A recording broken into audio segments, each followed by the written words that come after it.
All right, you got your UFC 221 pay-per-view, which is Saturday night and is on at 7 p.m. Pacific from Perth, Australia. Shout out to Australia, one of my favorite places on earth. Remember went to Australia? One of my favorite times ever, too. Great time. Dublin. Great time. Great people. Great crowds. Great fighters. Great kangaroos. Anyways, so for this fight, God, man, it's just, I don't know what's going on. I don't want to get too negative. Let's just do the main event, co-main event. You got Mark Hunt versus Curtis Blades. And I said this at the beginning of the show. Curtis Blades is a guy who was a JUCO national champion and came to high-altitude martial arts with Cody Donovan and Christian Allen, who are my former coaches and very good friends, some of my best friends. And I always find this interesting because whenever you talk to someone from these camps and when they talk about a certain fighter and the way they talk about them, you realize that they got something special. And I have never heard Cody Donovan talk about and Christian really talk about a fighter like Curtis Blades. They go, dude, he came to us. He was just a straight up wrestler. And he goes, what you see in the octagon is 1/10 of what he does in practice. I mean, they bring in big time guys to train with him. He just mops the floor with them. They go, we can't find a tough enough training partner. We wish you and Shane were still around because you guys would have had the best practices, training, sparring matches of all time because he's such a monster. And, you know, he had his one hiccup against Francis Ngannou, which was in 2016, which was in Croatia. And I'm sure that fight would go different now. I would even go on a limb to say if he knew what we know now about Francis Ngannou, he would beat him pretty easily now if he used his wrestling more wisely in that fight. So that being said, you know, you look at Mark Hunt. It is, you know, it's not a homecoming for him. He's not from Australia. He's from New Zealand. But, you know, he has that, his last win was June against Derek Lewis, which is nothing, just a skim past. And then, you know, he gets flatlined by Alistair Overeem, and then the Brock Lesnar beat down, but obviously that was a whole mishap. But before that, man, you know, Frank Mir knockout, Bigfoot Silva knockout, the Stipe beat down, the Verdum one was rough, the Roy Nelson knockout. You know, he's one of the greats, and you look at his record, it's kind of a salty record, but it doesn't matter. You know, Mark Hunt is literally a walking legend and one of my favorite fighters of all time to ever compete in mixed martial arts and kickboxing, K1. He's had a lot of tough losses. He's had a lot of great wins, but you're always going to tune in when Mark Hunt fights. Always, always, always. You know, he got pulled from the Australian main event, and Verdum had to step in because he's worried about brain trauma, stuff like that. And when I hear that, I look at his age, and you look at a guy like Curtis Blades, and again, this fight is very similar to what's going on with the Lyoto Machida, where they give you a young upcoming guy who they're invested in, who shows promise. They're trying to capitalize on old vets demographic and fan base. The only difference is the last thing to go in any fighter is their power. And for a heavyweight like Mark Hunt, who is the hardest hitter, who I still think is even a harder hitter than Francis, you have to watch your P's and Q's against him. That being said, I think Curtis Blades is at a perfect time to take a fight against a vet like Mark Hunt, who has seen everything. Of course, everyone wants to take Mark Hunt down. If you stand with him, be in trouble, unless your name's Alistair Overeem.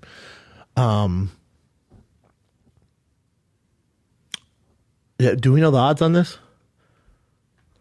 Right here. So Curtis Blades is minus 155.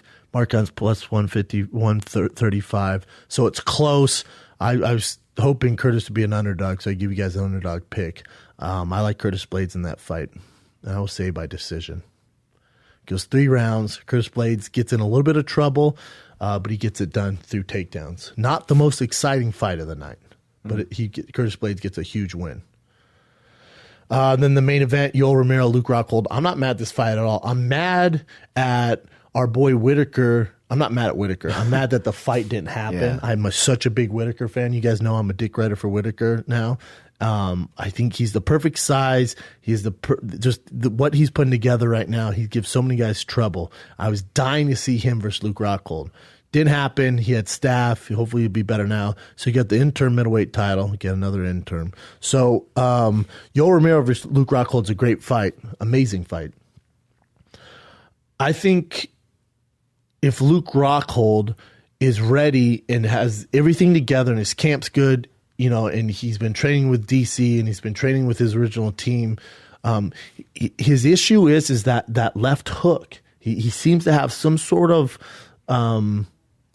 block in his game at acknowledging and recognizing the left hook. In the Bisping fight, in some of his other fights, he's still getting hit. In that David Branch fight, as much as a tune-up fight as that was, there were scary times when David Branch landed a lot of big shots.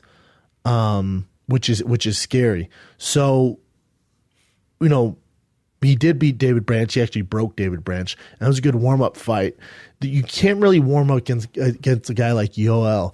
But if you look at Luke Rockhold's pedigree and you look at the guys that he's beat, and a lot of people don't know this, he beat Jacare Souza in a decision. He's beat Tim Kennedy in a decision. And the reason why I point those two guys out, because those guys have amazing cardio and they're fucking grinders and they're nightmares to compete against. And Luke Rockhold can bite down his mouthpiece and get it done.